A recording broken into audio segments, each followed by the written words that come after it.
When I tell people my older brother made my life miserable growing up, most of them think I'm exaggerating. You know, sibling rivalry, a little teasing here and there. But the truth is, it wasn't just childhood fights or harmless pranks. No, my brother, Nathan, built his entire personality around making me feel worthless. I'm 34 now. My name's David. And for the first time in my life, I'm finally starting to understand what peace feels like. Except it's not going to last, because Nathan has decided he wants to come crashing back into my life. And this time, he's not just here to insult me or sabotage a job interview. He's threatening to take everything from me. Everything my parents left behind. Everything I've spent a lifetime being denied. Growing up, Nathan was the golden child. The charismatic firstborn with straight A's, a charming smile, and an uncanny ability to make people like him, especially our parents. To the outside world, he was polite, driven, well-mannered. Inside our home, though, it was a different story. He wasn't physically violent, not in the way you'd think. His weapon of choice was humiliation, psychological warfare. He had this way of twisting everything around so I'd look like the bad guy, the liar, the attention seeker. I could trip over a loose carpet and he'd convince our parents I was faking an injury to get out of chores. He once broke a lamp and told them I threw a tantrum and smashed it. They believed him without question. I got grounded for 2 weeks while he watched me from the hallway, grinning like a wolf. It didn't help that I was quieter than him, more sensitive. I liked to draw. I didn't speak up much at dinner. I didn't beg for attention or try to win over relatives during holidays. Nathan, on the other hand, would perform like it was a stage. Jokes, stories, flattery. He was a master manipulator before he hit puberty. And my parents ate it up. To them, I was the problem child.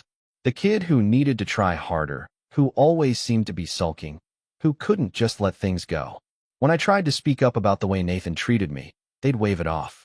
He's just teasing, Mom would say. You need to toughen up, Dad would add. Over time, I stopped trying to explain. I stopped expecting justice. By the time I was 15, Nathan had convinced most of the extended family that I was lazy, ungrateful, and impossible to live with. I had uncles who'd talk down to me at family barbecues, aunts who'd ask passive-aggressively if I'd finally found something I'm good at. Meanwhile, Nathan was the high-achieving high schooler with early admission to college, a part-time internship, and a girlfriend our mom adored. I got used to the background. The leftovers. The David, can you just, chores while Nathan got praised for washing a single dish once a week. What made it worse was that he didn't just want to win. He wanted me to lose. If I got a B on a test, he'd joke about how even the dumb kids in his class managed A's. If I started talking about a hobby I liked, he'd make a few comments that made me second-guess if I was any good. When I got into graphic design, he told everyone at a family dinner I was studying how to draw cartoons for a living. My parents laughed. I didn't even bother defending myself. College was my first escape. I chose a university out of state and managed to land a scholarship that covered most of my tuition. The day I left, Nathan barely acknowledged me. Mom hugged me like I was going to war. Dad gave me a weird half-nod like he wasn't sure if he was proud or just confused that I'd gotten in anywhere. I thought things would get better once I was on my own. And for a while, they did. I made real friends. People who liked me for who I was. I started freelancing, building a portfolio. I finally felt like I was worth something. But every holiday, I came home was a reminder of where I stood. Nathan had started working for our dad's company right after graduation. He called it getting experience in leadership. I called it nepotism, but of course, I kept that to myself. Whenever I visited, he'd talk loudly about business deals he closed, or how some people don't have the backbone for real work. Once, during Christmas dinner, he made a toast.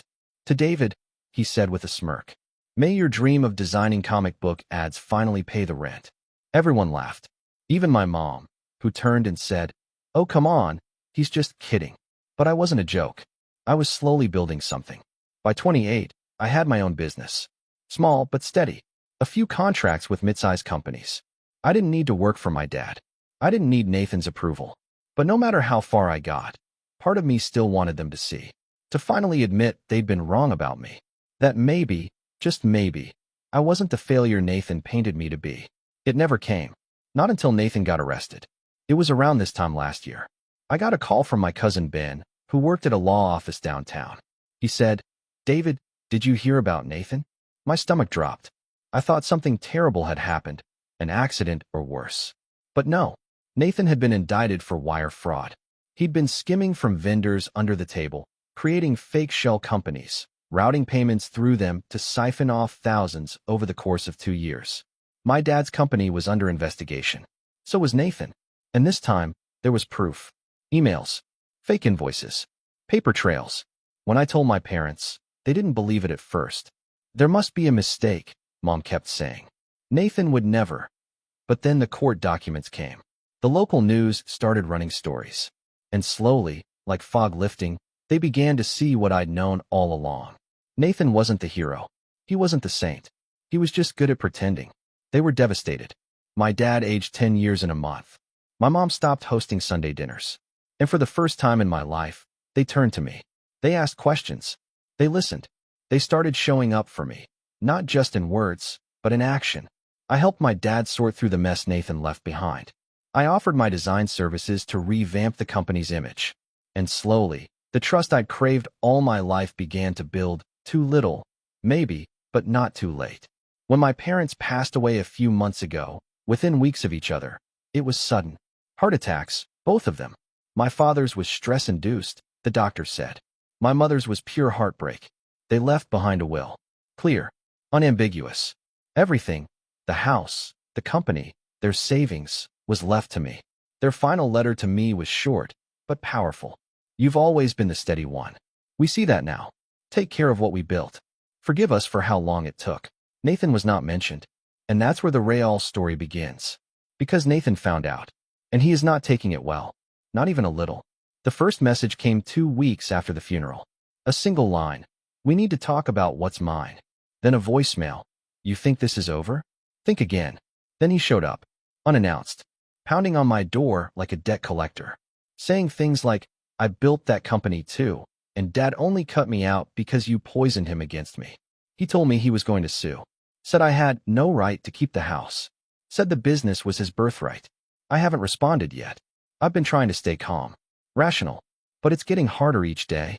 Especially now that he started telling extended family that I manipulated our parents in their final days. That I forged something. That I pressured them when they were sick. He's turning the story around again. Just like he used to when we were kids. Except this time. I'm not the quiet little brother anymore. And I'm not backing down. I didn't open the door the first time Nathan came. Or the second. Or the third. I just stood behind it, still as stone, listening to the pounding, the yelling, the hollow threats he barked through the wood. My stomach churned with something I hadn't felt in years. A kind of muscle memory fear. The kind you develop when you've lived your life walking on eggshells. I thought I was past all that. But the way his voice shot through the house like a flare, it sent me straight back to being 14 and cornered in the garage while he tore up my sketchbook and told me I was wasting my life. He came almost every day after the funeral. Sometimes early in the morning, sometimes at night. Once, he stood outside my house for 3 hours just pacing and muttering. I watched him through the blinds, thinking about whether I should call the police, but something held me back. Maybe guilt. Maybe denial. Maybe the part of me that still wanted to believe he'd come to apologize. That he'd changed. That our parents' deaths had shaken something loose in him, and this was just grief lashing out. But no, Nathan wasn't grieving. He was scheming. About a week after the will was executed, I got a certified letter from his lawyer. He was filing a claim to contest the estate, citing undue influence and emotional manipulation on my part. I laughed when I first read it. An empty, disbelieving sound. I'd barely spoken to our parents about the will before they passed. But that didn't matter. He was creating a narrative. And unfortunately, he was good at it. He'd been calling cousins, aunts, even family friends, telling them our parents had been confused near the end. That I'd isolated them. That I'd played the long game, using their guilt over the fraud to make myself look like the good son. And some of them believed him. Not all, but enough. Enough that I started getting cold texts. Canceled plans. One aunt sent me a message saying, "If this is how you treat family, David, I don't know who you are anymore." And that's when the floodgates opened. One morning, I came out to find the windshield of my car smashed. A few days later, someone spray-painted the word thief across the front gate. I installed cameras. I filed police reports. But they didn't lead to anything. No fingerprints. No witnesses. Just long forms and shrugged shoulders. I knew it was Nathan. But proving it? That was another story. The worst was when I got a call from Claire, one of my mom's old friends. She was a sweet woman, a retired schoolteacher who used to send me birthday cards when I was little. She told me she'd gotten a visit from Nathan. He'd come to her house, unannounced, and asked if she'd be willing to sign an affidavit stating that my mother had expressed confusion about the will before she died. Claire was horrified. She told him no. But she also told me, quietly, cautiously, that he'd already convinced at least 2 other people. People I hadn't spoken to in years. People who'd once sung his praises every Thanksgiving while I cleared the dishes in silence. I was furious, not just at Nathan, but at myself, for letting it get this far, for not fighting harder, sooner, for still clinging to the fantasy that one day we'd be brothers again, in some fragile, surface-level way. That maybe we could mourn together. I was mourning 2 parents and an entire childhood I'd never really gotten to live, and he was out there rewriting history like it was just another business strategy. And then came the moment that broke me. It was a Saturday afternoon, warm and still, the kind of rare peaceful day where I finally felt like I could breathe. I was sorting through some old photo albums in the living room, my mom's handwriting on little notes, memories I hadn't seen in years, when the doorbell rang. I thought about ignoring it again. But something told me this time was different. When I opened the door, I wasn't met with yelling. No pounding. Just Nathan, standing there in a tailored gray blazer, sunglasses perched on his head, and a manila envelope in his hand. "David," he said coolly, "you've got 2 options. Either we split everything like grown-ups, or I ruin you." I stared at him. "You already tried." He chuckled. "No, that was just the preview." He handed me the envelope and walked away. Inside were printed copies of emails. Faked ones. Someone had gone to the trouble of creating a fake Gmail account in my dad's name, writing a series of messages that made it look like my father had been coerced into rewriting the will. There were references to pressure and regret, and even an attached statement, supposedly from my mom, claiming she was deeply concerned about my influence. It was laughably bad. The grammar was off. The tone was nothing like them. But to someone who didn't know better? To a judge who never met my parents? It could plant enough doubt to throw everything into chaos. And that's exactly what Nathan wanted. I sat on the couch for hours that day, the envelope on the table in front of me like a loaded weapon. I kept thinking back to all the times he'd lied and gotten away with it. All the times he'd smiled while I took the fall. The scraped knees, the lost scholarships, the quiet moments where I believed maybe I really was the problem. He'd stolen so many pieces of my life already. But this time he wanted to take the rest. The next day, I called a lawyer. Not just any lawyer, my lawyer. I'd never needed one before, not really. But now I was going to fight like my life depended on it. Because in a way, it did. Over the next few weeks, things escalated even more. Nathan filed a formal petition to contest the will. His legal team submitted the fake emails as evidence. I had to sit through depositions, answer invasive questions, submit copies of my own communications with my parents. It was exhausting, dehumanizing.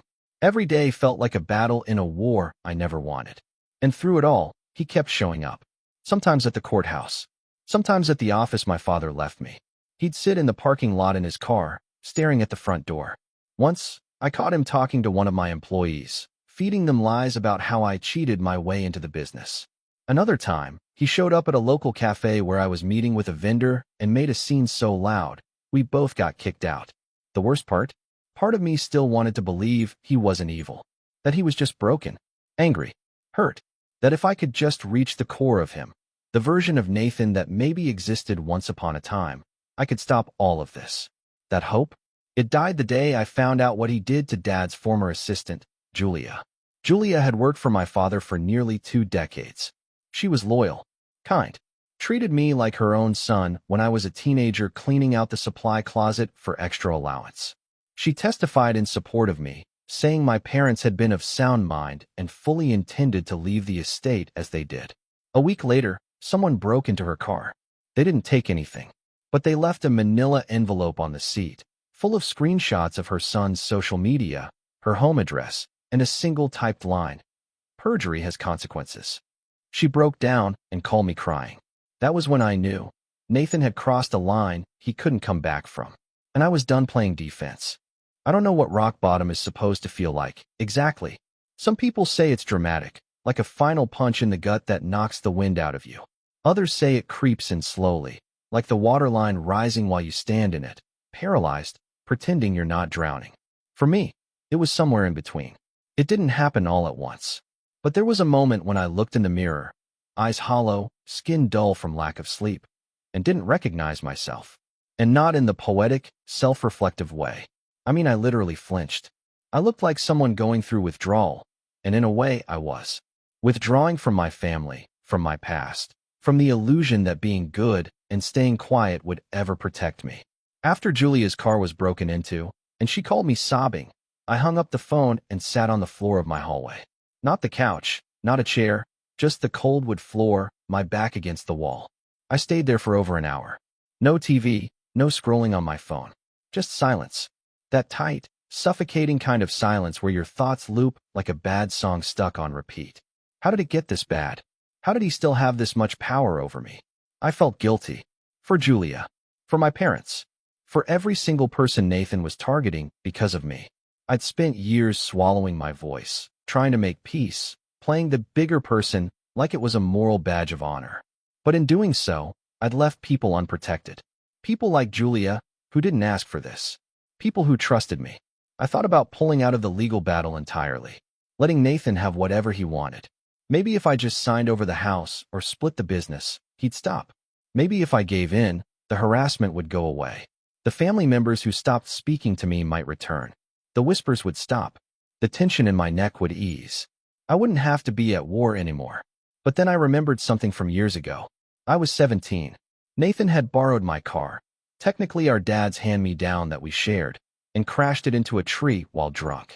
When my parents found out, he convinced them I had taken it without permission and tried to cover it up.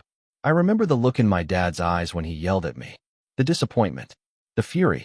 I remember sitting in the kitchen that night while Nathan was upstairs, playing video games without a care in the world, and thinking, is this how it's always going to be? That night, present-day David sitting on the floor of his hallway, made a quiet decision. No, it wasn't going to be like this anymore. The next day, I fired my lawyer. Don't get me wrong, he was competent, professional, but he didn't believe in this case the way I needed someone to. To him, it was just another inheritance dispute, another messy family drama with gray areas and money on the line. I needed someone who saw what Nathan was, who wasn't afraid to shine a light on it in court. Someone strategic, sharp, and most importantly, hungry. So I started making calls. It took 3 weeks, dozens of consultations, and more money than I'd ever spent on anything in my life. But I finally found her. Her name was Fiona Romani, and within 5 minutes of speaking to her, I knew I was in the presence of someone who didn't just play the game. She designed the board. Former prosecutor, known for her tenacity in fraud and family litigation. She didn't blink when I showed her the fake emails. She didn't flinch when I described the intimidation tactics Nathan had used. She just leaned forward and said, let's bury him in truth. And for the first time in months, I felt something spark. Not anger, not fear. Resolve. The rebuild started slowly. I tightened up everything. My business, my schedule, my routines. I started going to therapy again, something I hadn't done in years. At first, I talked about Nathan. A lot. But after a few sessions, the focus shifted inward. To the childhood I tried so hard to forget. To the coping mechanisms I'd developed. Staying quiet, avoiding conflict, minimizing my own achievements so I wouldn't trigger someone else's resentment. My therapist said something that stuck with me. You've spent your whole life surviving your brother's presence. It's time to start building a life in his absence. That hit hard. Because even now, with him out of the house, out of the family, out of every rightful place he used to occupy, I was still living like he was in the next room. Every decision filtered through that fear. What if he finds a way to twist this? What if I make things worse? What if I win and it only escalates? But Fiona helped reframe that. He's not fighting for justice, she said during one of our early strategy meetings. He's fighting to keep the illusion alive, that he's the one who matters most. The moment you stop playing in his shadow, you win. With her help, we began gathering everything. Not just defense, offense. Real bank statements. Video footage of him harassing me at the office. Security cam screenshots from Julia's neighborhood. Testimonies from former coworkers of my father's who saw Nathan's shady deals before they unraveled. And slowly, piece by piece, we began to stitch together a timeline. Not just of fraud, but of manipulation. A life pattern. A character profile. Meanwhile, I made changes in my business. I promoted 2 longtime employees who'd stuck by me through the storm. I restructured the departments, launched a new design campaign, and even expanded into a small downtown space for client meetings. It was exhausting work, but it gave me something to focus on. Something real. Something that was mine. I started sleeping better. Eating again. I even began hosting small dinners at the house. Close friends, a few trusted colleagues. The house that had once felt haunted by the weight of my parents and their silence was beginning to feel like a home. I painted the walls, opened the windows, replaced the old art with my own pieces, drawings I used to hide, now framed and proud on the walls. And the more I rebuilt, the more I realized something that shook me. I wasn't afraid of Nathan anymore. Not really. I was angry, and grief-stricken, and occasionally overwhelmed. But the fear, that twitchy, bone-deep panic that used to paralyze me, it was gone. Because I'd already lived through the worst of it. I'd already survived a childhood of being invisible while someone else played the golden boy. I'd already spent years pretending I was okay while he chipped away at everything that made me me. And still, I'd made it. Not by playing his game, but by learning how to walk away from the table entirely. But just as I was starting to find my footing, Nathan launched his next move. And it was the boldest yet. It started with a leak. An anonymous tip to a local reporter that my parents had been coerced by their estranged son into rewriting their will. The story ran in one of those clickbait online magazines, complete with stock photos of angry family members and a headline that might as well have been written by Nathan himself. Heir or thief? Local man at center of family fortune feud. The article included quotes from family sources and insiders, none of whom were named, of course, suggesting I had isolated our parents in their final days. That I'd convinced them to change their will when they were too weak to make decisions. It was full of holes, badly sourced, but it did damage. I lost 2 major clients that week. People started whispering again. One vendor canceled a deal, citing concerns about optics. That night, I went out to the garden behind the house, my mom's old sanctuary, and just sat on the bench with my head in my hands. I wanted to scream, to break something, to storm into Nathan's house and drag him into the light for everyone to see. But I didn't. I just sat, let it wash over me, because I knew something Nathan didn't. The truth? It doesn't move fast. It doesn't make headlines. But it builds. Quietly. Steadily. And when it finally arrives, it doesn't knock. It breaks down the door. And we were almost there. It's a strange kind of transformation, going from prey to planner. For most of my life, I was stuck in survival mode, reacting to Nathan's schemes like a deer in the road, frozen by headlights. But by the time the hit piece came out, something had shifted inside me. I wasn't scared anymore. I was focused, because Nathan, in all his arrogance, had made one critical mistake. He'd overplayed his hand, and he did it in public. He thought the smear article would unravel me, make me retreat, force me to settle. What he didn't expect was for it to light a fire under me so hot, I'd stop defending and start strategizing. And not just legally, personally. I stopped thinking like the brother who wanted peace.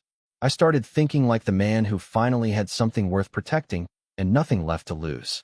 The day after the article dropped, I met with Fiona in her office, which, fittingly, was on the top floor of a converted warehouse with glass walls and skyline views.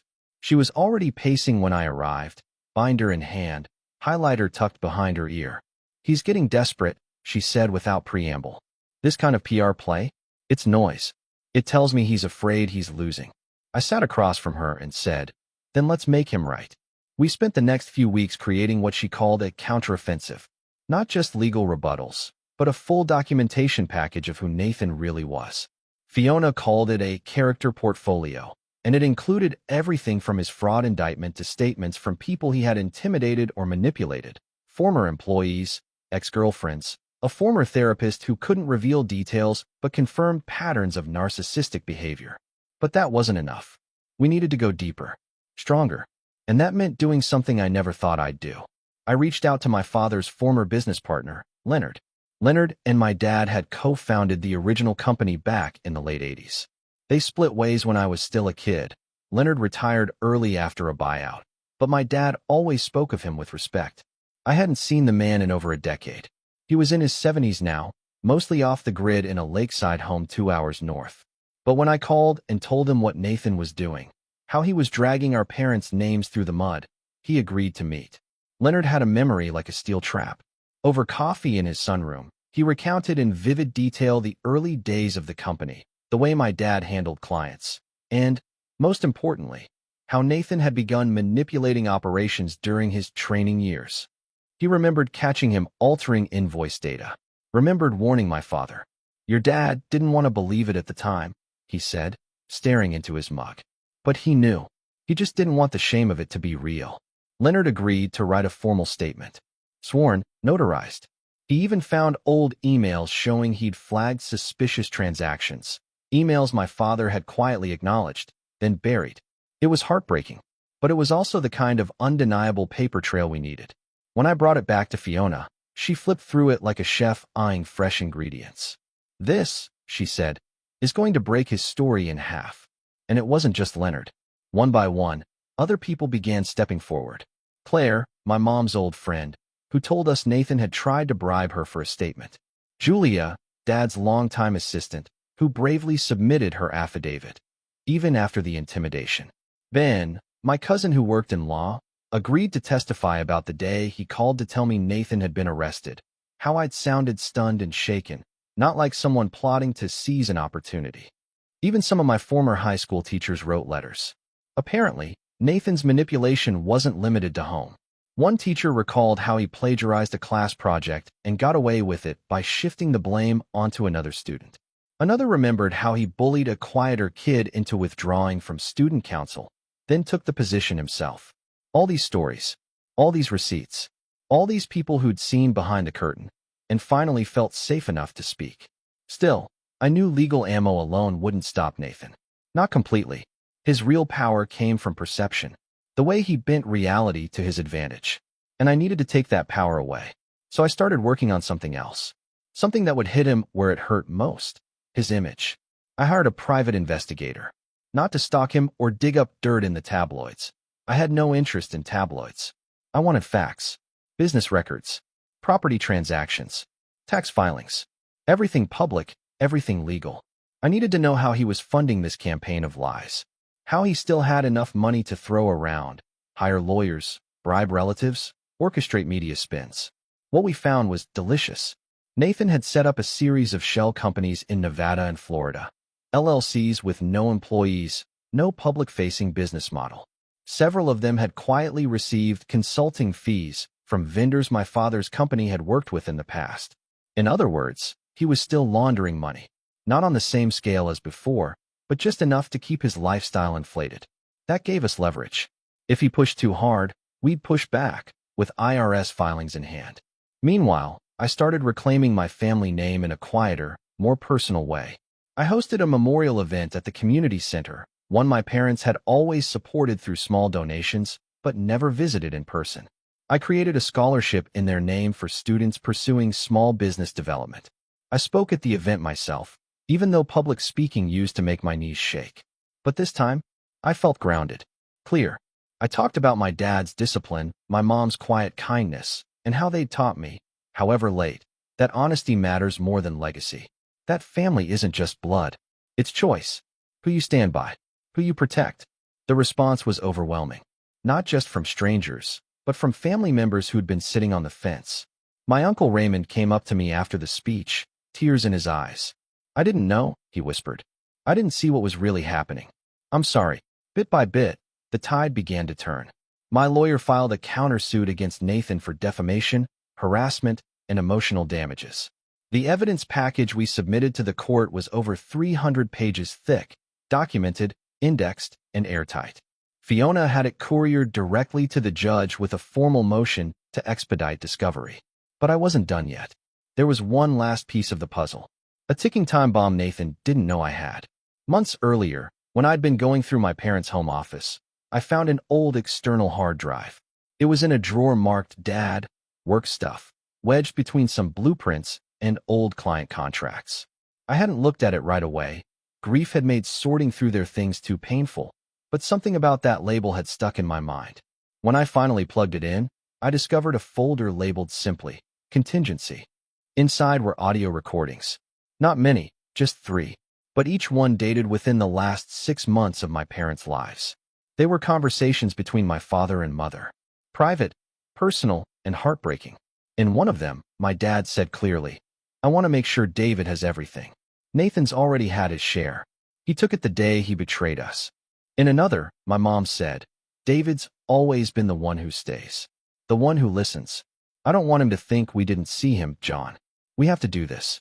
And in the final recording, just weeks before they passed, my dad said, "If Nathan contests this, it only proves we made the right choice." I sat frozen at my desk, tears running down my face. Not just because I missed them, but because I'd finally heard it. Confirmation. They knew. They understood. They saw me.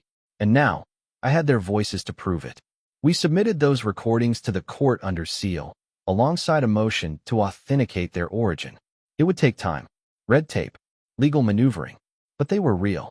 They were my parents, and they were on my side. All that was left now was the confrontation. And believe me, it came. He showed up unannounced, just like he always did. But this time, I opened the door. It was early evening, just after a light rain. The air still smelled of wet pavement and pine needles, and the last sliver of orange sun dipped behind the trees bordering the property. I stood in the doorway with the same steadiness I'd once reserved for courtroom testimony. Inside, Fiona had just left. Our final prep session was done. The trial was scheduled to begin in 3 days. Nathan looked the same, but smaller somehow. Not physically, though he had lost a bit of weight. It was in the eyes, the posture, the quiet panic that clung to him like static. He wasn't holding the usual arrogance when he said, "We need to talk." He looked like a man who just realized the check engine light he ignored was the last warning before the car gives out. I didn't invite him in. I didn't need to. He started talking before I could speak. "David, listen. This doesn't have to go to court. I've been thinking about all this. Everything's just gotten so blown out of proportion. Let's just talk, one-on-one. No lawyers. Just brothers. Now you want to be brothers?" I asked, calm as ever. He gave a short, breathy laugh. "Come on. You and I both know Mom and Dad weren't thinking clearly at the end. They weren't. They weren't all there." I held his gaze. "They were clear enough to leave you out of the will." His eyes narrowed. "Because you poisoned them against me." "No," I said. "Because you finally revealed who you've always been." And they couldn't ignore it anymore. There was a pause. A long one. I could see his jaw working, his breath catching. He wasn't used to silence. He was used to being able to talk circles around people. But I wasn't giving him that. He stepped forward, just half a step, and lowered his voice. "I will sue. You know that, right? If this goes to court, my lawyers are ready. I have statements. I have people on my side." I tilted my head slightly. "You mean the people you harassed? The ones you tried to bribe? Or the fake Gmail accounts you used to send evidence to the court?" His face twitched. "Because I have all of that. On file. Admitted into evidence. Your shell companies. The fake consulting fees. Even that tabloid article. You forgot to anonymize the email you used to pitch the story. You left a trail, Nathan." He went quiet again. I could almost hear his thoughts racing, searching for cracks, for an angle, a loophole. "But here's the thing," I continued, voice low. "This isn't just about the will anymore. This is about character. Patterns. Choices. You're not just trying to steal money, Nathan. You're trying to rewrite the past. And I'm done letting you." He scoffed. "So what? You think you're going to win? You think the judge is going to just hand you everything because you played the sad little victim your whole life?" I didn't blink. "I'm not playing anything. I'm just showing the truth." And then I handed him the envelope. He hesitated before taking it. I watched him tear it open, brows furrowed, mouth twitching as he scanned the contents. Inside were 3 things. A formal cease and desist, listing every documented instance of defamation, harassment, and legal intimidation, each backed with evidence and attached affidavits. A motion for an IRS audit request, complete with highlighted documentation of the shell corporations and consulting payments he thought no one would find. A printed transcript of the audio recordings my parents left behind.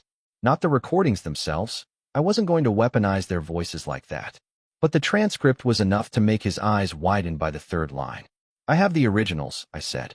Authenticated, admissible, and scheduled for submission the morning of the trial. He was silent for a long time. Then he looked up, his face pale. You planned all this, he whispered. I nodded. Of course I did. You taught me how. He opened his mouth, maybe to yell, maybe to beg, but then shut it again. The air between us held heavy for a moment longer. Then, like a switch had been flipped, he turned on his heel and walked back to his car. He didn't slam the door this time. He didn't spin tires or yell curses from the window. He just drove away, a slow retreat down the winding driveway, swallowed up by the trees like he'd never been there at all. But that wasn't the end. Not yet. 3 days later, the court date arrived. Nathan didn't show up. His lawyers did, barely. Disorganized. Pale. Mumbly. Fiona leaned over to me in the courtroom, whispering, he's folding. They filed a motion to withdraw the contest. No explanation. No fight. The judge asked if we still wished to proceed with the defamation countersuit. I looked at Fiona. Then I looked around the courtroom. At Julia, sitting quietly in the back row. At Leonard, who'd made the trip just to be there. At the life I'd rebuilt. The business I'd protected. The legacy I'd earned. No, Your Honor, I said. We're satisfied. The estate was ruled uncontested. Everything remained in my name. A week later, I got a call from the IRS, thanking me for the documentation. That same month, Nathan quietly sold his car. And his house. One of his shell companies shut down. Word spread. Investors pulled out. A second fraud investigation was opened. I didn't reach out. I didn't have to. The last I heard, he moved out of state. Somewhere cold. Isolated. A rental under someone else's name. I still think about him sometimes. Not with hatred, but with clarity. He spent his life building a house of mirrors, shiny on the outside, but empty and hollow behind every reflection. And when the truth finally broke through, there was nowhere left for him to hide. As for me, I still live in the house.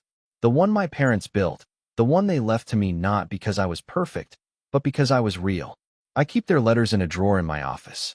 Their photos hang in the hallway. And every time I walk past the mirror now, I stop. I look, and I recognize the man looking back. Because I'm no longer the brother in the background. I'm the one who stayed. The one who stood up. The one who finally got to speak. And I made sure the whole world heard me. He spent his life trying to erase me. But in the end, I was the one who wrote the last chapter.